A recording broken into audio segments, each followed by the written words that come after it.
bạn chỉ phải số bong đó khné trong video nàyខ្ញុំនឹងបង្ហាញពីរបៀបដំឡើងម៉ាស៊ីនបេះ David ជាប្រភេទ external radio នៅក្នុងវីដេអូនេះខ្ញុំជាដំបូងខ្ញុំនឹងបង្ហាញពីset បេះ David គឺយើងមានម៉ាស៊ីនហើយនឹងសម្ភារៈមួយចំនួនដូចជា dry brake សម្រាប់ថ្លឹងនៅលើ BM ហើយនឹងអង្តែន radio full set របស់វានេះអញ្ចឹងជាដំបូងខ្ញុំនឹងចាប់ផ្ដើមដំឡើងឲ្យមើលអញ្ចឹងជាដំបូងយើងត្រូវយក dry brake នេះគឺដើម្បីថ្លឹងនៅលើ tripod របស់យើងនេះឲ្យចំនឹង BM បាទនៅក្នុងករណីនេះខ្ញុំនឹងចាប់ផ្ដើមថ្លឹងអញ្ចឹងបច្ចេកទេសនៃការថ្លឹង dry brake វាមានជើងរបស់វាសម្រាប់មូលទឹកនេះហើយនឹងកែវឆ្លោះមួយនៅខាងកែងនេះសម្រាប់មើលឲ្យចំ BM បាទនឹងគាត់កំពុងតែឆ្លោះមើលបន្ទាប់ពីយើងបានដំឡើងទឹកបានត្រឹមត្រូវហើយយើងនឹងបន្តមក set up ម៉ាស៊ីន David របស់យើងនេះដោយទី1យើងត្រូវដកក្បាលអង្តែនជាមួយនឹងដែក top មួយសម្រាប់បោះកម្ពស់ហើយនឹងប៉ូល30 សង់ទីម៉ែត្រយើងមូលភ្ជាប់គ្នាអញ្ចឹងមកបន្ទាប់មកយើងដាក់នៅលើ dry brake របស់យើងនេះគឺយើងមូលបញ្ចូលអញ្ចឹងមកអញ្ចឹងយើងមូលឲ្យជាប់មកបន្ទាប់មកយើងចាប់ផ្ដើមយកខ្សែ receiver នៅក្នុងកេសវាហ្នឹងគឺក្នុងខ្សែ receiver នេះគឺមានខាងធំមួយខាងតូចអញ្ចឹងខាងធំពោប្រាក់នេះយើងមូលចូលទៅក្បាលអង្តែន satellite គឺយើងមូលចូលទៅក្នុងក្បាលអង្តែននេះហើយចំណែកនៅខាងពោប្រាក់នេះយើងទុកមូលចូលនៅក្នុងម៉ាស៊ីន David របស់យើងអញ្ចឹងបន្ទាប់ពីយើងបានមូលជាប់ហើយយើងត្រូវដកម៉ាស៊ីន David ពណ៌ក្រហមយើងនេះបំពាក់នៅលើ tripod របស់យើង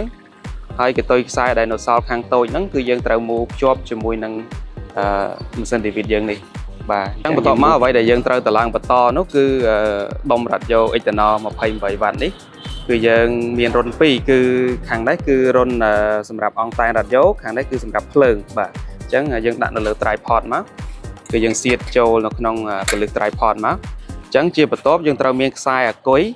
មួយកណាត់ជាមួយនឹងខ្សែផុសវានេះខ្សែ data របស់វានេះយើងត្រូវដោតចូលគ្នាបាទយើងត្រូវដោតចូលគ្នាអញ្ចឹងហើយមកកតុយខាងអាគុយយើងទម្លាក់ចោលយើងអត់ទាន់ចាប់តអាគុយទេយើងចាប់ផ្ដើមមានរុនមួយគឺធំជាងគេនេះគឺយើងត្រូវដោតចូលដុំវិទ្យុបាទអញ្ចឹងគាត់នឹងដោតចូលដុំវិទ្យុហើយវាមានតែមួយផតទេដែលត្រូវជាមួយនឹងរុនរបស់វានេះបាទហើយជាបន្ទាប់មកនៅក្នុងផ្នែកនេះវាសល់2ខ្សែក្នុងផ្នែកនេះចាំមើលគាត់សូឲ្យមើលអញ្ចឹងផ្នែក2ខ្សែនេះអ្វីដែលសម្គាល់បានជាងគេនោះគឺរុនដែលមានថ្មិញ2នេះគឺតំណាងឲ្យភ្លើងគេហៅ DC នៅក្នុងហៅ DC ហើយរុន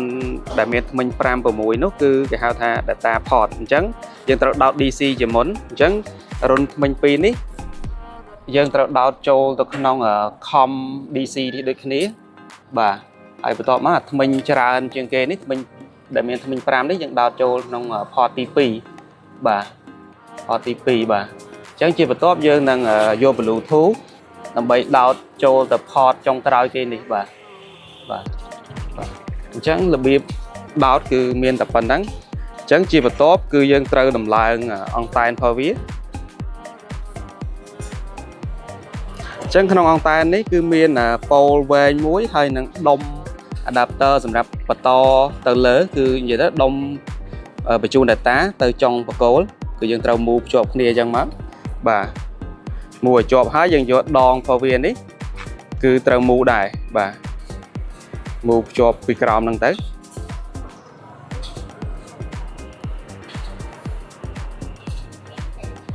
ចឹងជាបន្ទាប់យើងនឹងមានថាសមួយនេះដែកនេះគឺសម្រាប់ដាក់នៅលើ tripod នេះគឺសម្រាប់មូលភ្ជាប់ប៉ូលអង្តែនវែងហ្នឹងជាមួយនឹង tripod ហ្នឹងឲ្យជាប់កាន់តែល្អកុំឲ្យវាមានការដួលបាទយើងមូលឲ្យជាប់ហើយនៅក្នុងកតុយខ្សែអង្តែនហ្នឹងវាមានport មួយសម្រាប់មូលចូលជាមួយនឹងដុំវិទ្យុនេះគឺ port ហ្នឹងគឺជាទម្រង់បែបនេះគឺយើងតម្រូវឲ្យមូលចូលទៅក្នុង port ដុំវិទ្យុនេះគឺវិទ្យុបោះ data តាមខ្សែហ្នឹងដើម្បីផ្សាយចេញបាទយើងមូលមកជាប់ចឹងមក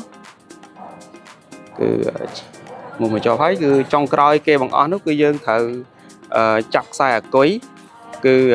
បូកក្រហមខ្មៅដកគឺយើងទៅចាប់ហើយអញ្ចឹងមុននឹងចាប់យើងត្រូវត្រួតពិនិត្យមើលសារថ្មីអានេះក្នុងករណីនេះខ្ញុំធ្វើវីដេអូខ្ញុំតម្លើងបានត្រឹមត្រូវហើយគឺយើងអាចចាប់ចឹងហើយវាមានភ្លើងនេះខ្ញុំសូ vì miền phơn nó không được biết trôi mà chết vô cả hòm được biết nít hay là không đồng bị sụp hoa dương nít cứ miền phơn power đại và cứ mà này thay vì trôi mà thấy chứ mà đây thay dương ban tầm lạng trăm trâu thấy vì năng tầm nà cả hay dương complex vô cặp vô bị ấm màu đầy màu nắng cứ tục xâm nhậpไปโจ จะ slang នៅក្នុង software មួយ vào